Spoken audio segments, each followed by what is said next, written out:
Good afternoon. Welcome to the special meeting of the School Board of St. Lucie County, May 24th, 2021. We're glad to have you all with us and extend warm greetings to each of you. If you would, please stand with me for the Pledge of Allegiance.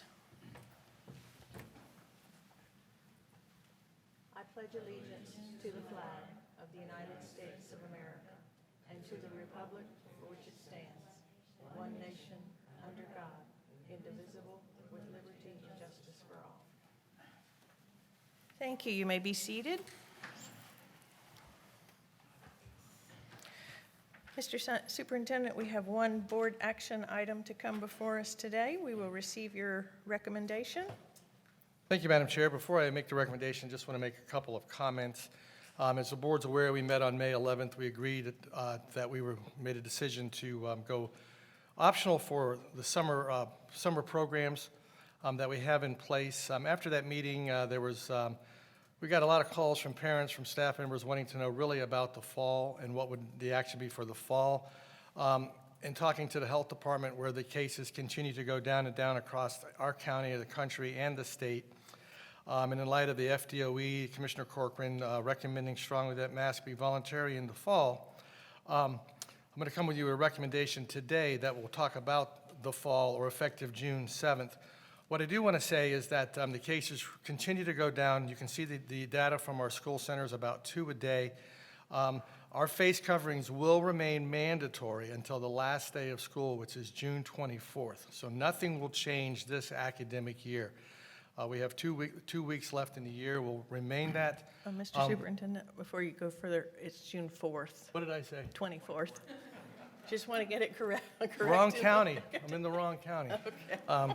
Sorry for the interruption, but didn't want people to be wondering. June 24th is when our summer school starts. June 4th is when the school year ends. That's the last day for our students.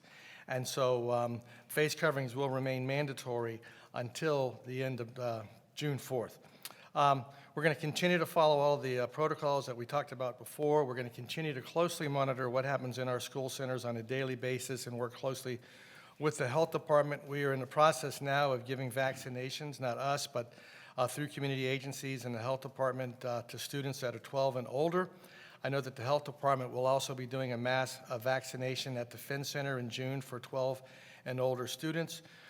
Mr. Tomlinson and his staff are working with the Florida Community Health Centers, where we can bring in mobile vaccine clinics that we can send out to different segments of our community, particularly in the north end of our community, to underserved residents, where we can have mobile clinics. Possibly, we're looking right now at possibility of doing one up at Lincoln Park School, over at C.A. Moore, and some other areas. So we're continuing to negotiate that and looking at that. Also in the area of air quality, with our air filtration systems, we're going to be doing what's called a bipolar ionization. This kills viruses. Within 15 minutes, it kills 93%, and within 30 minutes, 99.4%. So I think we have the precautions and everything in place. As I stated before, I feel very confident in my recommendation. I felt like it was important to get this information out to our parents before the school year is over, so that we can send them out. They will know where the district stands, knowing that if anything changes, if things go spike upwards, if in the community or in the county or in our schools, we always can come back and change where we are. So I'm recommending the board confirm my decision to end face covering requirements and to make the face coverings optional as of June 7th, 2021. Thank you, Mr. Superintendent. And just to be clear, this recommendation is to confirm action that has happened, and just to get us all in the same page as we move forward. So we have a recommendation. Do I hear a motion? Motion to approve superintendent's request. Okay, I have a motion from Mr. Kelly, Mr. Ingersoll with the second. Yes, ma'am. Any conversation on this motion? Yes, ma'am. Okay. Madam Chair, I know this is for the fall, but I am not in agreement with the summer mask removal. So in that case, is this giving agreement to that? I want to be very clear on the record. Right, we have already given agreement for the summer. This is solely for the fall. Which I voted. Madam And to Chairman, begin we to- got to get her microphone on. Thank you. I did not, we didn't vote for it the last Tuesday when we were here. Not for So this one. the reason why I did not approve the superintendent's continual decision-making is because of that one issue, which is the summer removal of mass. I do not agree with removing the summer for the summer. Right, and that vote has been taken and noted that you were against that. Okay, so to make This- it very clear, I am voting for the The fall. fall, correct. Okay. And with everything considered, I want to see every day the numbers, superintendent, and I want to make sure that we are really on top of things this summer. And with that being said, I'm fine with the fall, but the summer, I want to make sure it's on record that I do not approve. That vote was registered, Dr. Mills. Thank you for the clarification. Ms. Richardson?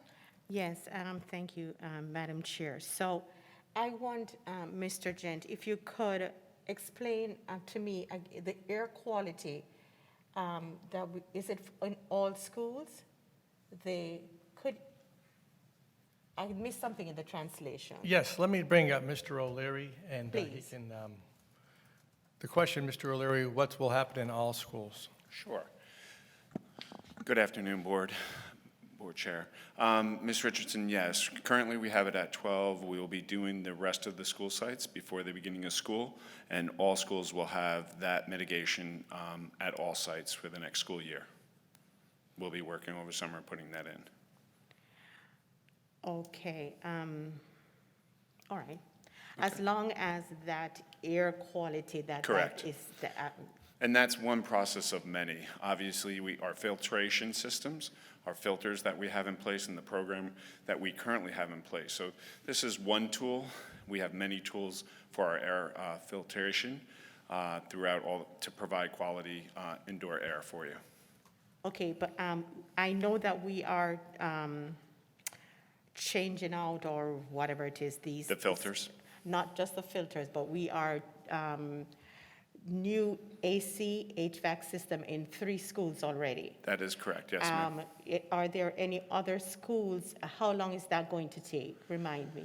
So the HVA systems, that's a long lead project. So those systems are part of our normal process of making sure that we're upgrading the HVAC systems. That's about 6 months to a year process at each one of those schools.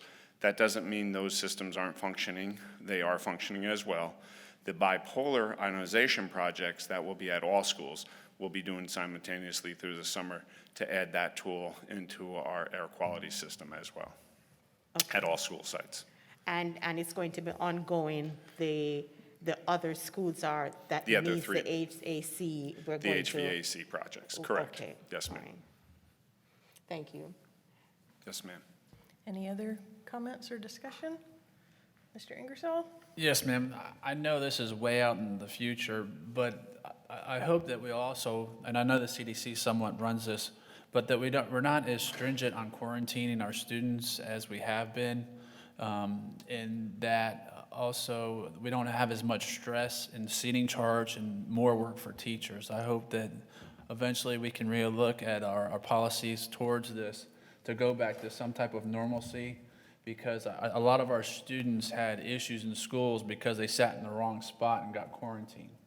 And I know that's a safety risk, but hopefully that gets reevaluated. And this is probably a discussion way above my pay grade. But I feel like a lot of kids got penalized last year in education. You know, they come back to school and then they got quarantined again, come back to school and got quarantined again. So hopefully we'll loosen those restrictions in the fall too. And I know that's not part of the discussion, but that's where I'm at. One of the issues there, Madam Chair, if I may, that anyone that gets the vaccine doesn't have to be quarantined anymore. That's why we've done a major push of getting our staff members, all staff members have had that option. Students up to 12 and up will have the opportunity as well. We are looking and following the CDC guidelines with the seating from 6 to we still want to stay as spread apart as we can. We'll still monitor what happens in the summer, but we'll still follow the safety protocols. that we have. Sometimes that is an inconvenience for folks, and students have to be quarantined, but the safety piece has to be built in as well. The best way around that is to get the immunizations, and then you're going to be okay and not displaced for a period of time.